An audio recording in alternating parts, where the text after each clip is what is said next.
Song Revolution with John Chisholm on the NRT Podcast Network.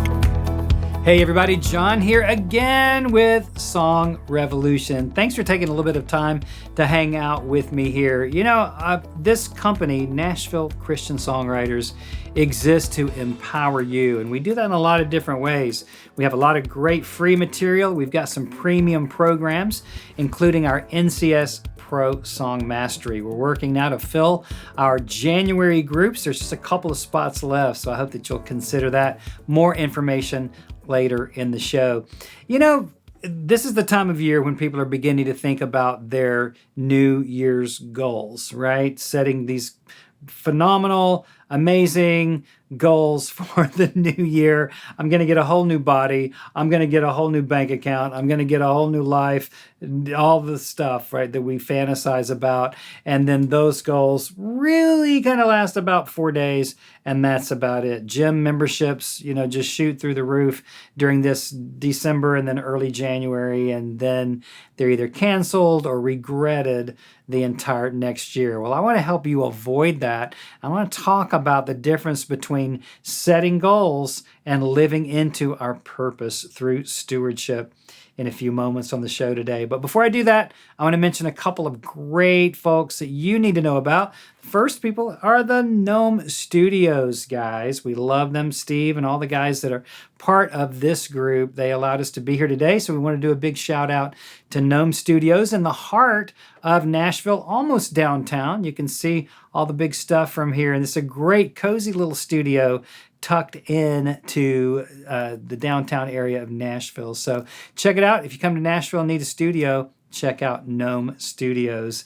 And then some other folks that I really love, I went after them to be a sponsor on our podcast, are the great folks over at Music City Acoustics. You can find them at musiccityacoustics.com. When I went to trick out my own office studio, my podcast studio, I checked into them, and right there on their website is the coolest thing. You can just give them the dimensions of your room, and then they will send back in a day or so a CAD drawing of what you need to reinforce the sound in your room. Whether you have a home studio or church, an office, or I like to say Winnebago, a noisy Winnebago that you want to get some good sound treatment for, check out musiccityacoustics.com and tell them I sent you, mention the Chiz Pod, and they will give you a great deal on your first order. So thanks, you guys.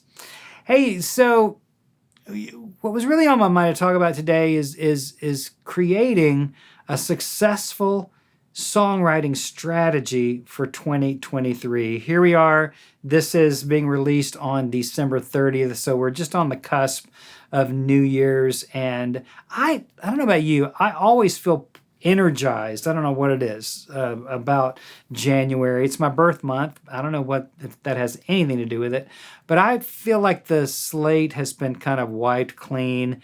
Maybe it's cultural programming. I don't know, but I always feel kind of fresh and new and like everything's been reset. Like, you know, in the Bible, when the Jubilee year happened, you know, all the debts were forgiven, the land returned to its owners, right? It was just a great, great time in Israel. And maybe it's a little bit of that for me. I feel like things are just kind of fresh. We can start over. We can do something new and better than we did last year. So I'm always kind of excited when January rolls around. But I've learned enough about myself to know that I'm really terrible at setting goals. Let me rephrase that.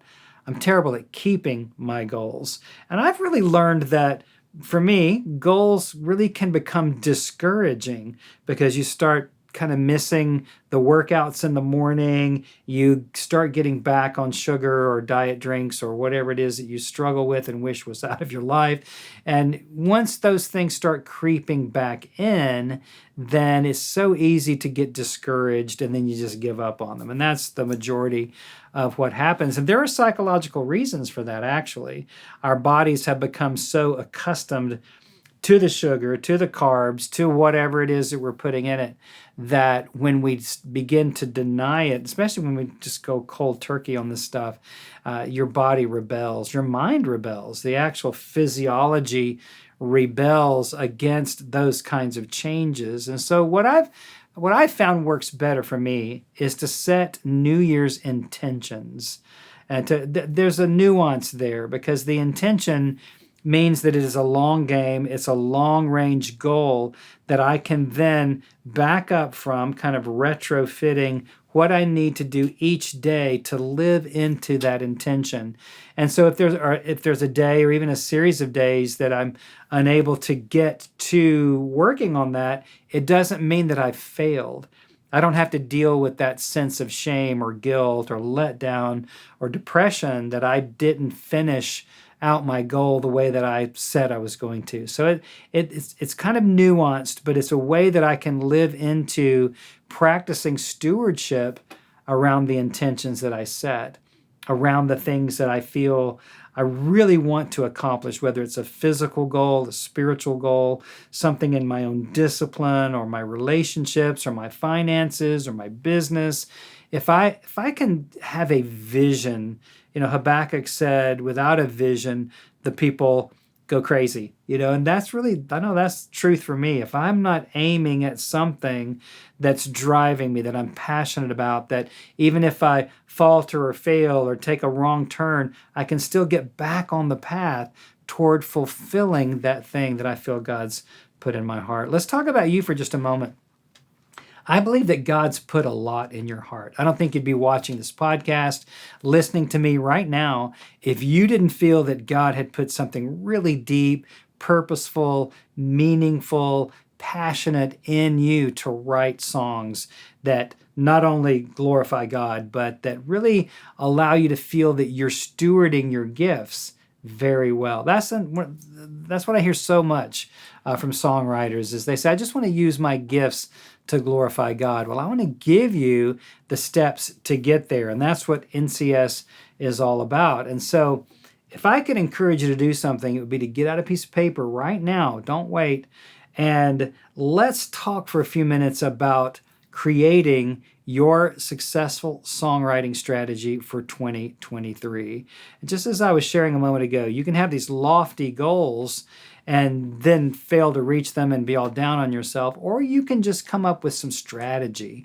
Set some intentions, some clear intentions about what you need to do to live into the best songwriting that you possibly can in this new year. I mean, here's the choice.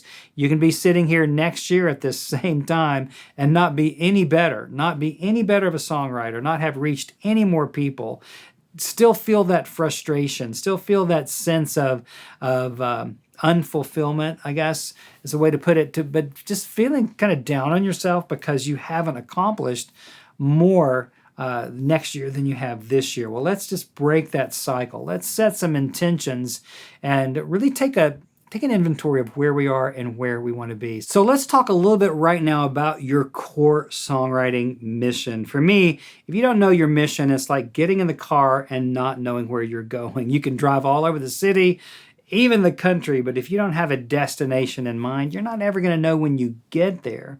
And so when I say core songwriting mission, I really mean the underlying why of what you're doing. Okay, for me, I came to Christ out of a very broken childhood, a lot of drugs, sex, and rock and roll, and I didn't know who I was as a person.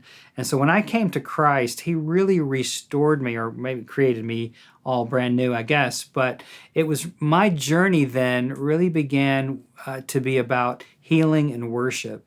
And so my 40 years of writing at this point have really been more or less about healing and worship. And when I think about the themes that are most important to me, it's that I share that healing with people. I share the hope that you can be whole on the inside, as well as worship. Worship has been right alongside that, to see people come into a sense of the presence of God and find their wholeness there in Him. That just makes me very, very happy. And so on your piece of paper, write down what do you even think that your core songwriting mission is. And I'm not talking about my mission is to get on the radio or my mission is to get in front of 1 million people in churches. I don't even mean that. I mean that underlying why. What is that motivation within you? When you're left to your own thoughts and you get into that quiet, peaceful place in your spirit, what is it that you feel most in touch with? What if you had 1 minute to stand up in front of the world, what would you say? Right? So think about your why. And the second thing I would encourage you to do is to think about the who, because no one is going to be able to write for the masses. That's just a joke. You can't write for everybody. God has outfitted you to write for a specific group of people. Very, very few writers write for all genres. There might be a little bit of crossover here and there, but you think about the greatest artists of our time, Christian and mainstream, and they all have a particular audience. We were listening to Doobie Brothers this week, and think about the Doobie Brothers audience, and maybe Lauren Daigle's audience, or think about Sting, the people that have very wonderful reach around the world, but they are a thing. They are a genre. They have an audience. And God's called you. I believe that everyone listening to this has an audience, even if it's just you. God is certainly the audience of one, but your family might be your audience, your church, your small group, or maybe God wants to promote you to some larger platforms. I'm not sure. That's not in my ability to know at this moment. But you know the desires God's put in your heart. So you've got the why, what's motivating you, and then the who. Who are those groups? Now think about 1 Corinthians 1:3. Paul says, we give you the comfort that God's given us. And I've seen so many times, like my heart is for people that are broken and need healing and need to come into a sense of worship. There are lots of people who've been through divorce, who've been through abuse, who've been through loss, who've been through cancer, who've been through all kinds of things. And once they come into a sense of wholeness in themselves, often they really long to bring that to other people. And that's, like Paul said, giving the comfort that God's given us. So what is that in your life? What is your real testimony? You've got the why and the who, but who do you take your why to? How does that happen for you? So think on your piece of paper, best you can, write down even just a few sentences, your why and your who. Who is the audience stylistically? Who is the audience as far as your message goes? You're going to be a lot further along. And then the third thing is your how. Everybody needs to know their why, their who, and their how. How do you plan? What kind of strategy can you begin to imagine that would help you to reach these intentions that God's putting on your heart for 2023? The music business really is not mysterious. It exists through discovering your mission, developing your skills, producing some kind of product with your songs, and then engaging with an audience. It's really as simple as those four things. We can get a lot more granular with all that, but it really exists in those four things: mission, building your skills, production, and engagement. So that becomes the how. And that's where we come in at Nashville Christian Songwriters. Everything that we offer is really to help you engage with those intentions. And one of the things I wanted to share with you today before we bring this thing to a close is our NCS Pro Song Mastery Program. It's helped people become Grammy nominees, make recordings, release singles, incredibly level up their local worship song leading. And I want that for you.